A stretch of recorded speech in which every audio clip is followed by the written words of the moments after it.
Good morning. Welcome to our episode 25, supposedly, of our City Walk and Talk with yours truly, Dr. Rojo. Kasama natin si Adinka and Maming, our senorita citizen. We are now back with our morning routine. We walk around the barangay. Sobrang, sobrang sarap ng feeling na we are back walking. Pero hindi muna kami tumakbo ngayon. It's more on sightseeing para ma-orient si Mami sa mga lugar nearby. Para siya na lang kayang-kaya niya nang bumili ng kung ano-ano mang gusto niyang bilhin sa kung saan-saan man. Mami is independent. Kayang-kaya niya. We will leave by Sunday and we are savoring the few days here bago din siya bumalik sa kanyang routine in Bacolod to be with our brother, Bati, and the rest of the family in there. Galing kami ng Cebu, and in Cebu, it was a planned trip because it was my friend's wedding. Maraming nawala in Cebu. And I think it's the concept of trade-off na minsan meron talagang kapalit yung mga all the good things and sometimes merong mga negative happenings but you can just learn from it, like for example nawala yung earphones ko doon na kailangan ko, and then meron pa akong isang nawala I left something somewhere also, but katumbas nun is also the learning na I should be more responsible with my own stuff. Hindi dahil nandyan si maming at anak niya ko at mama ko siya, ay bigla na lang akong nagiging anak na parang inaasa sa kanya just like how we are used to growing up. But now, I think it's time that I become more responsible. So, sayang yung nawala na earphones na yun. At alam naman natin how I badly needed that. But the learning also is very much valuable. And that is for me to really, again, remind myself to be accountable with my own things, with my own stuff. So, in general, hindi talaga ako ganun ka-needy when it comes to other people. I try to do things on my own. Of course, I needed help to make things easier. But ever since, I really try to be independent, to not depend on anyone, on anything. Yun nga, no? I have a lot of loved ones na parang they feel bad with the fact that I don't really need them.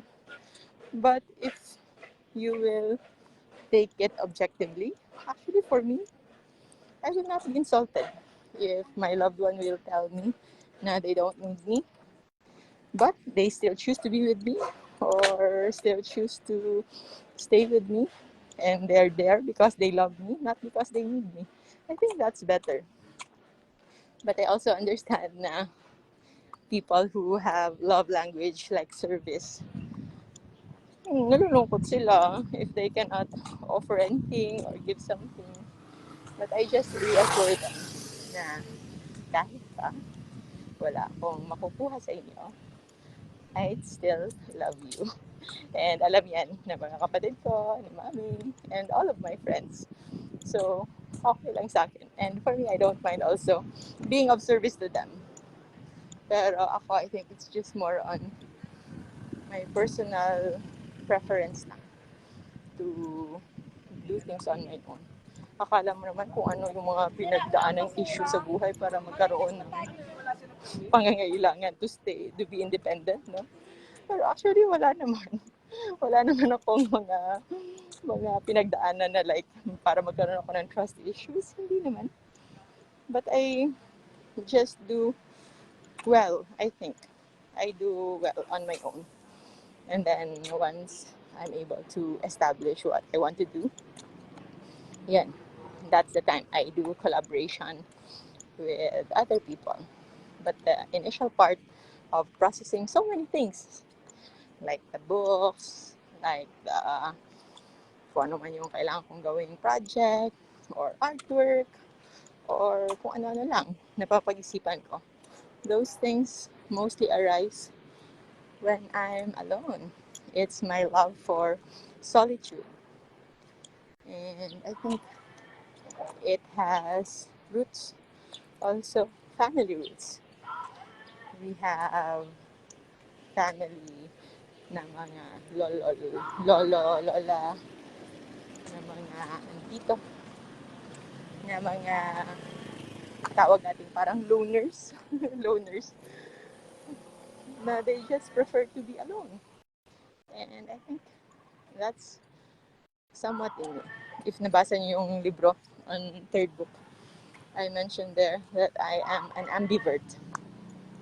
I can be outgoing. I don't have problem being with people, socializing, being in the crowd. But I also value a time alone. Hindi pwedeng nasa labas lang parate. Hindi pwedeng always tayo surrounded by everyone. Or else, you might lose your own definition of who you are if you are not very careful. Because we really get to be influenced easily by others. And it's good. I think napag-usapan na natin yun. To get influence from others, it is important in order for us to improve, in order for us to develop. But you also have to choose carefully who you let yourself be influenced with. The last 3 days was like a breather. Nagkaroon tayo ng little break from our routine. And usually, when I have those times, I really savor the moment. So I don't concern myself of what will happen once I come back. Or else, you will lose the essence of vacation. You will lose the essence of having a break. So mindfulness, being in the moment, is very important. And you develop awareness. And that development of awareness are like little trainings for you to really get to know yourself. And once you get to know yourself, that's also the stepping stone for you to improve yourself even more.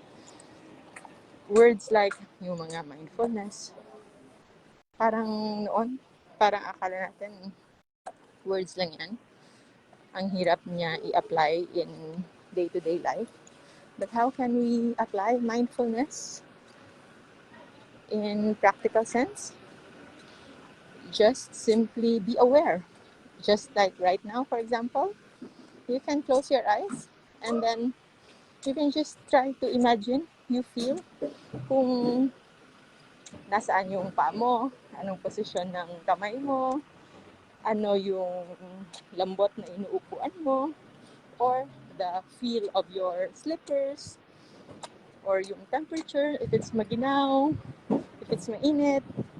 So, it's the acknowledgement and conscious realization kung ano ang nangyayari ngayon mismo, yung ATM, right at this moment. That is when you develop mindfulness.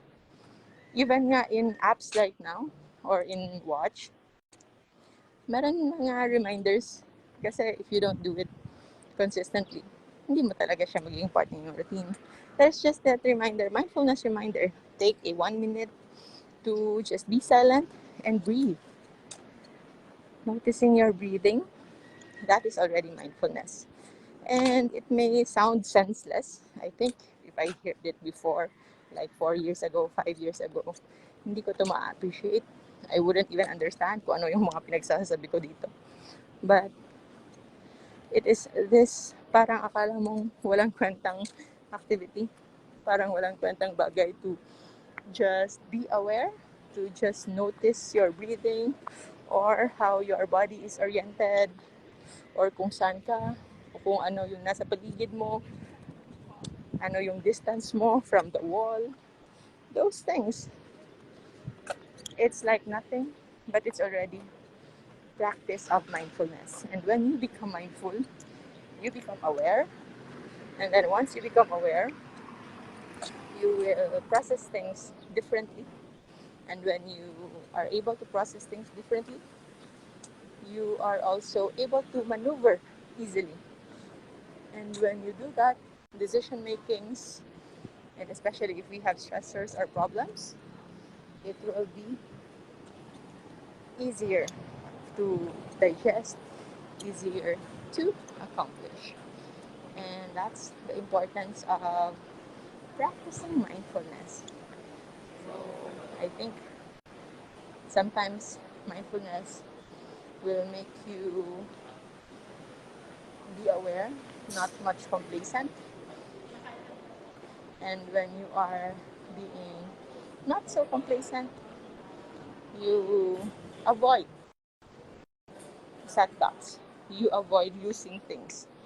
So that's why, even if I practice mindfulness already, kulang pa din, kaya nga nawala yung earphones ko. And one reason also is being in a hurry kasi nagmamadali na kami that time because we need to leave para makaabot kami sa service going to the venue of the wedding. So the process of being mindful is like a virtuous cycle. Yung one good thing leading to another. So sometimes, even if akala mo waste of time to pause, to stop, but it is very much essential. Kasi, let's say for example, that time nagmamadali ako. Yes, I saved few seconds kasi nagmamadali ako. But maybe if I just pause, baka ma-remember ko yon and I might not be need to buy another thing kasi nandun lang siya. So I would have saved myself the money to buy again. Mas makakatipid sana. But since nandiyan na yan, it's already there, nangyari na, what can we do about it? Huwag nating sayangan yung nawala na. We make use of that loss by learning from it, learning from that experience. And my major takeaway for that day was to really become more mindful and then be more accountable. And yes, for that thing specifically, do not rely on anyone on your personal effects. Sa mga personal things mo, you really have to be accountable for it all. So, I think yan lang. Maraming salamat everybody for being here. It's just going to be a short, quick talk for today. As I already complete 5.7 kilometer of walk. You will see. I think we will be able to finish na our Tachi 100 miles in 28 days of February. And grabe, no? It's so amazing because when I joined Taji 100, when I registered way back, kailan ngayon? I forgot. When was that? Nung inintroduce yan sa atin ni Admin Alidan. And I was quite so sure before na hindi ko yan ma-accomplish. But look where we are. You know? You just have to try things sometimes. And who knows, we might just surprise ourselves na kaya pala. And yes, we can always do better, especially on things and habits that are going to induce a virtuous cycle and not a vicious cycle. So maraming salamat everybody. Have a great day. I'll see you again next time. Maraming salamat po. Bye-bye.